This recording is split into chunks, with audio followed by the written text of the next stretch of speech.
What if the person you fell in love with was lying about everything? Not cheating. Not pretending to be single. Something much bigger. Imagine discovering that the quiet man who drank cheap coffee every morning had a convoy of black SUVs waiting outside his apartment. And imagine realizing that you were hiding a secret too. Because this isn't just a love story. It's a story about two people so terrified of being used. They erased themselves completely. And when the truth finally came out, it nearly destroyed them both. Sophia Grant was 29 years old. And according to the internet, she had already won at life. Billionaire CEO. Tech genius. Forbes cover story. Private penthouse. 42 floors above the city. Every room she walked into changed when she entered it. People stood straighter. Talked softer. Smiled harder. Because Sophia wasn't just rich. She was powerful. The kind of powerful that made people rehearse conversations before speaking to her. And she hated it. Not the company. Not the success. Not the empire she built with 7 years of sleepless nights and impossible decisions. No. She hated never knowing if anyone actually saw her. Because every relationship in her life came with a hidden invoice. One boyfriend leaked company secrets to investors. Another used her name to climb social circles. One man waited exactly 14 days before casually mentioning his struggling startup. Every time she thought someone loved her, they were really chasing access. Money. Influence. Opportunity. Eventually, Sophia stopped feeling like a person. She felt like a prize people wanted to unlock. And one night, alone in her luxury apartment, staring at a skyline most people would kill for, she made a decision that sounded completely insane. She was going to disappear. No assistants. No security. No designer clothes. No headlines. Sophia told her board she was taking a leave of absence for burnout. Technically true. Then she packed 2 bags. Left her credit cards locked in a safe. Opened a tiny checking account under a shortened version of her name. And vanished into a neighborhood nobody in her world had ever heard of. The apartment she rented was small. 1 bedroom. Thin walls. 2 bus rides from downtown.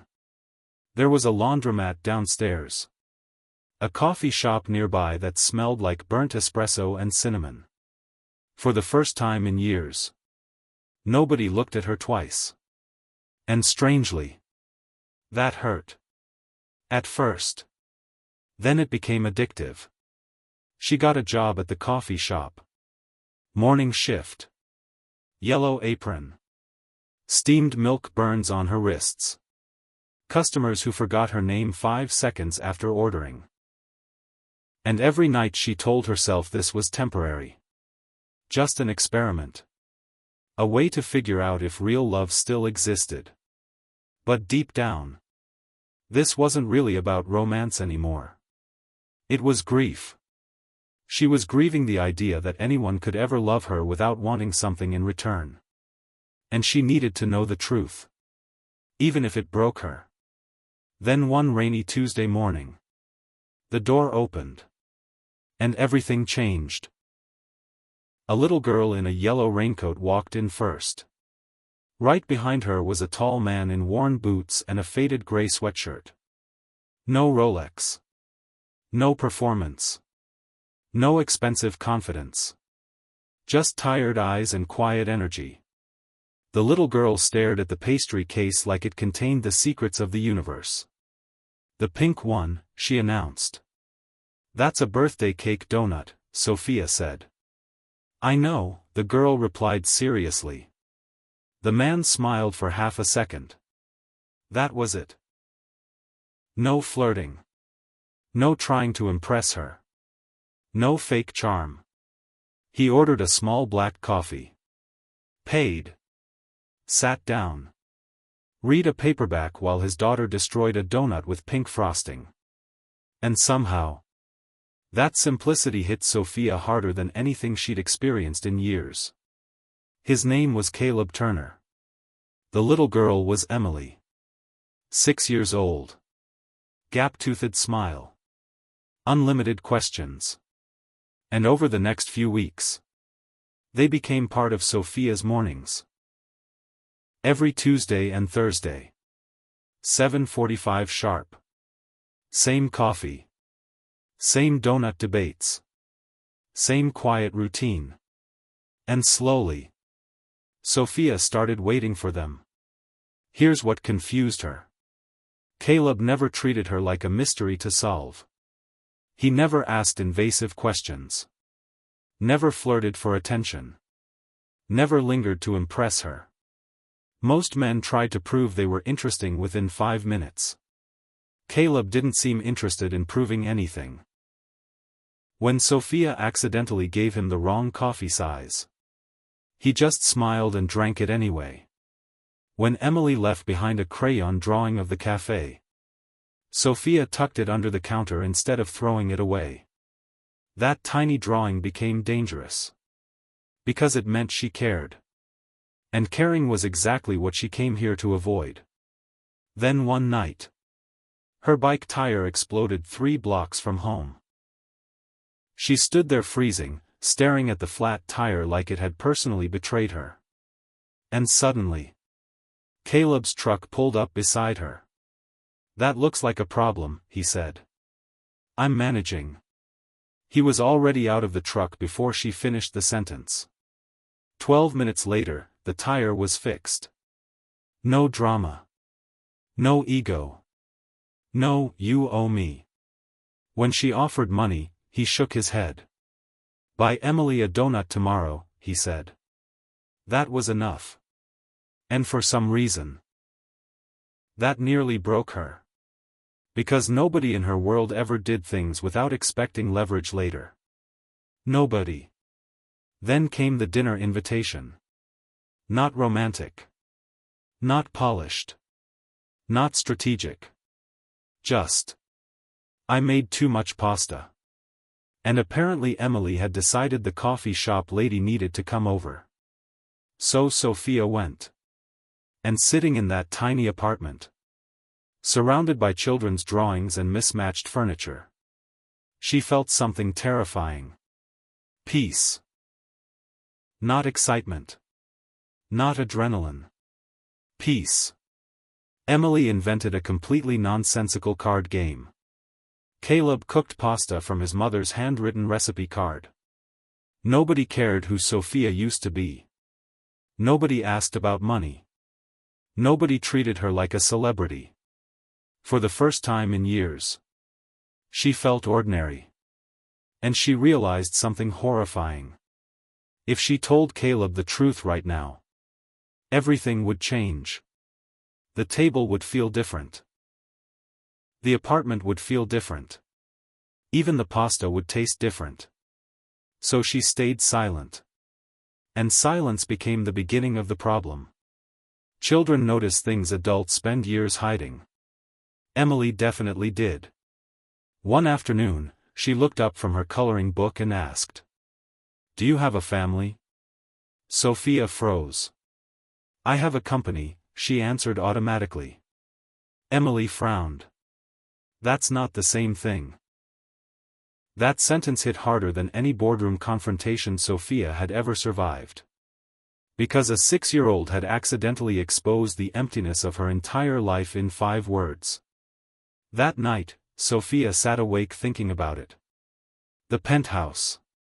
The billions. The meetings. The awards. None of them asked if she was cold. None of them saved her a seat at dinner. None of them drew crayon pictures with her name spelled wrong.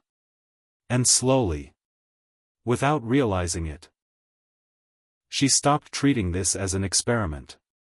It started becoming real. Dangerously real. But then, small things started bothering her. Tiny details. Easy to ignore individually. Impossible to ignore together. Caleb read financial newspapers most people couldn't understand. He casually referenced currency markets during conversations about home repairs. Sometimes he disappeared late at night for emergency jobs. Once he came home with a clean bandage wrapped around his arm. Too clean. Too precise. Not handyman clean. Professional clean. Sophia noticed the way he answered certain questions. Carefully. Like someone trained to manage information. And suddenly she had a terrifying realization. What if Caleb wasn't who he said he was either? But every time she considered asking, Emily would run into the room. Or Caleb would smile softly. Or dinner would happen. And Sophia would lose the courage again. Because if she pulled on the thread, everything might unravel. One snowy evening, they stood in Caleb's kitchen making hot chocolate while Emily slept in the other room. The city outside was silent. And Caleb said something that shattered her. I don't have much to offer, he admitted quietly. But whatever I do have, it's real. Then he added. I've never lied to Emily. About anything. Sophia stopped breathing for a second. Because she was standing there. Inside a fake identity. Listening to a man talk about honesty. She wanted to tell him. Right there. Right then. She almost did. But Emily made a noise from the bedroom. Caleb turned away. And the moment disappeared. That night, Sophia walked home through the snow with one promise echoing in her head. I'll tell him soon. But some promises arrive too late. Thursday morning. 7:00 a.m. Sophia turned onto Caleb Street. And stopped cold. 3 black SUVs lined the curb. Men in dark suits stood outside the building. Earpieces. Security posture. Controlled movements. Not random. Not local. Professional. Her stomach dropped. Then the apartment door opened. And Caleb stepped outside. Except. This wasn't Cafe Caleb. No gray sweatshirt. No worn boots. He wore a perfectly tailored charcoal coat. And suddenly he moved differently. Like a man used to being obeyed. One of the suited men stepped forward. Sir, the board is waiting. Board? Sophia's pulse hammered in her ears. Caleb nodded calmly and disappeared back inside. And in that moment, every strange detail slammed together in her mind. The financial knowledge. The late-night calls. The controlled answers. The hidden precision. Caleb Turner had been lying too. But about what? And how much? He came to the cafe later that morning. No Emily. No paperback. No pretending. We should talk, he said. Sophia's heart pounded. How long have you known? She asked. He frowned slightly. About you? Everything stopped. Then Caleb placed a folder on the counter. Inside was her real identity. Sophia Grant. CEO. Billionaire. He had known for weeks. And somehow, that hurt more than if he hadn't. Then Caleb told her the truth. His full name was Caleb James Turner. His family controlled one of the largest private investment funds in the country. Generational wealth. Hidden corporations. Silent influence. He wasn't pretending to be poor. He was hiding from the world. After Emily's mother left, he wanted a normal life for his daughter. A safe life. A real life. So he built one. The maintenance jobs were real. The apartment was real. The coffee shop mornings were real. But underneath it all, He was still one of the wealthiest men she had ever met. Sophia stared at him in disbelief. So you were pretending to be ordinary? Caleb looked directly at her. No, he said quietly. I was living ordinary. There's a difference. That line cut deep. Because he was right. Sophia had been running from her identity. Caleb had simply chosen what mattered more than it. And suddenly, their lies didn't feel equal anymore. After that conversation, silence took over. Caleb stopped coming to the cafe. Emily stopped coming too. The empty table became unbearable. Sophia kept working anyway. Making coffee. Cleaning counters. Pretending she wasn't checking the door every few seconds. Then finally, Caleb called. And the conversation that followed hurt more than shouting ever could.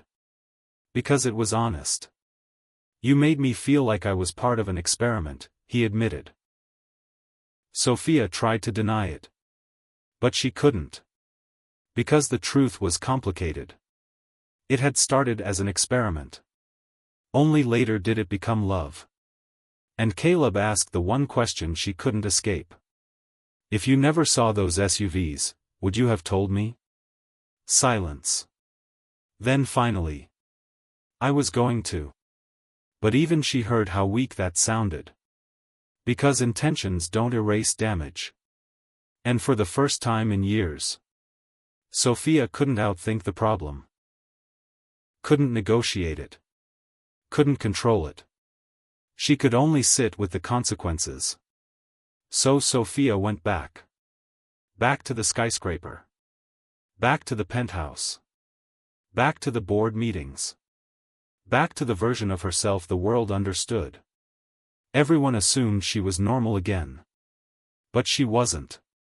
Because once you experience being truly seen, success starts feeling strangely hollow.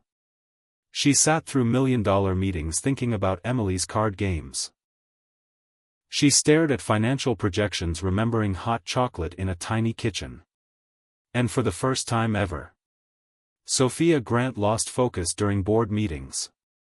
The woman famous for perfect control suddenly couldn't stop thinking about one small apartment with mismatched Christmas lights.